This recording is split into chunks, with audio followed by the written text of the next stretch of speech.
Hello guys, আমি ভীষণ একটা দুঃখের আজকে লাইভ নিয়ে এসেছি। সবাই চলে আসো, আজকে আমাদের স্যান্ডি স্যার আমাদেরকে একদম দুঃখের ঘটনা শোনাবে। ঠিক আছে, স্যান্ডি স্যার যা যা ঘটেছে তাই তাই শোনাবে। তোমরা দেখেছো বাংলাদেশে কি হচ্ছে? ও বাংলাদেশে কি হচ্ছে জানি না তো। আমাকে ধোকা দেওয়া হয়েছে, আমি বিচার চাইছি।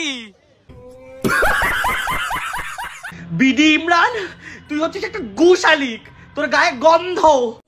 ভালো গাইস, অনেক সোশ্যাল মিডিয়া ঘাটাঘাটি করার পর জানতে পারলাম যে বিডি ইমরান কে। তো চলো আগে বিডি ইমরানকে দেখে নিই একটু। ঠিক আছে, যদি হয় বলুক যা বলছে নিন্দুকে, বন্ধ করেছে আমাকে ওই দুটি চোখে।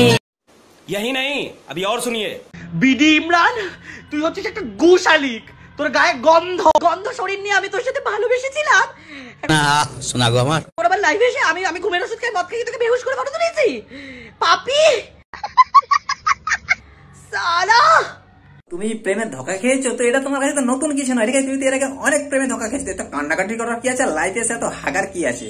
এমন করে বলছে যেমন বিরাট কিছু হয়েছে। তো আমি ধোকাকে কি অবস্থা করো? দাড়ি দেখতে হয়েছে, দাঁড়িয়ে দেখো, দাড়ি কাটো, তুমি দাড়ি কাটো না, খাওয়া দাওয়া তুলে দাও, ঠিক আছে, কিন্তু তো লাইভে এসে হাগাই করার কোনো মানে হয় না। বিডি ইমরানের কোনো দোষ নেই। ঠিক আছে, স্যান্ডিসা এরকম অনেক বিয়ে করেছে, আর এর কন্টেন্ট ক্রিয়েটরের সাথে এরকম কোলাবরেট করতে গিয়ে এরকম করেছে। তো ওর সবাইকে ভালো লাগে, সবাইকে ভালোবাসে, সবাইকে বিয়ে করতে যায়।